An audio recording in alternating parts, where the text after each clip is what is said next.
On va savoir les types des infractions qui existent. Alors, premièrement, selon la réalisation matérielle de l'infraction. Commençons par selon le mode d'exécution. Premièrement, infraction de commission ou d'action. C'est un acte positif répréhensible par la loi. L'auteur fait ce que la loi interdit de faire.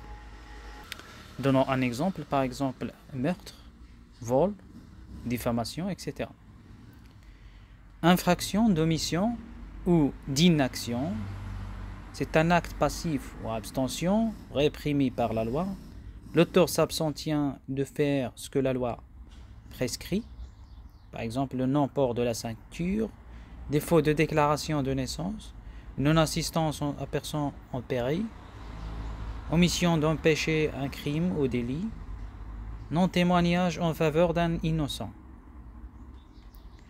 L'infraction instantanée, il se réalise en très peu de temps, par exemple le vol, meurtre, blessure, coup.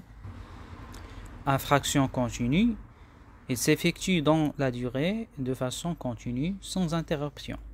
Par exemple un recel qui commence par le vol et se poursuit tant que l'objet est entre les mains de l'auteur du vol. Séquestration, port illégal d'armes.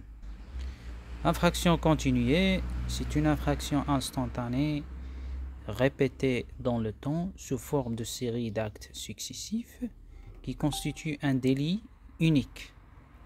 Par exemple, vol d'électricité ou vol d'une somme d'argent de la caisse du patron chaque semaine. Infraction simple nécessite un seul acte matériel, par exemple meurtre, vol par acte de soustraction.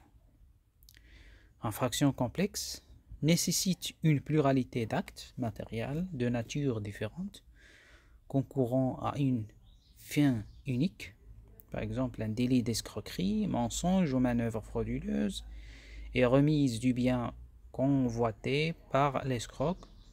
La réunion de ces actes est nécessaire pour constituer l'infraction. Finalement, infraction d'habitude, il nécessite une répétition d'une pluralité d'actes matériels de nature identique. Par exemple, exercice illégal de la médecine, commettre cet acte une seule fois ne constitue pas une infraction. Merci pour votre attention.